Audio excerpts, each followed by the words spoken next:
Okay, thank you for joining us today. I'm Eddie Rice from RV Air, and once again, we're here today to show you how to install the AC145G. And we have the privilege today of being in a Newmar, Essex. Probably one of the most beautiful coaches that I've ever seen. And we're going to show you how we're going to upgrade their filters in this RV. So first thing we're going to do is we're going to walk on over here, and we are going to get ready to loosen this center piece up here, this is where all the air is coming out of the unit, and all the air is being brought into the unit along the sides up here. So we're just going to drop this down real quick.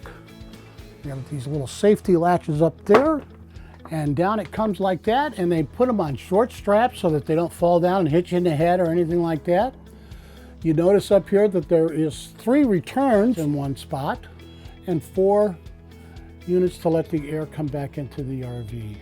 And this is what creates their circular flow in the air conditioning system, and it works very, very well. So this coach has a total of 16 of these things in here, so they really add up quick on how many of these returns they've got. We're going to be putting in today, like I say, the AC145G. It's one of our more popular ones.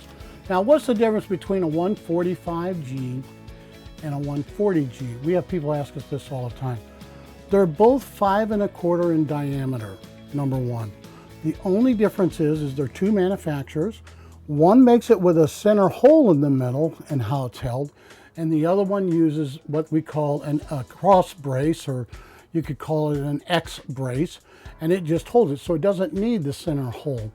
If you're in a pinch and you need either one of them to work, you can make it by just either covering this hole with a little piece of tape or putting a hole in the other one. So there's always a way to make things happen when you're RVing. All right, so we're gonna put this up in here and I'll show you how easy it's gonna be. So we go up on here. Oh man, look at these nice lights they got up here. Oh, beautiful. And this just pops right out of here just like that. We're gonna take that off and we're gonna push the new one down. Whoop, green side up. That's another thing people ask me all the time. Why has it got a 145G? Green. So here we go. We got that mounted on there. Look how it's perfectly cut. We really, know what we're doing around here. And now we're going to put this right back up in here. Snap it in place. I always like to make sure that the grill vents are pointed out because I want to draw the air from this direction. And that's it. I know that this sounds and looks complicated, but it's pretty simple.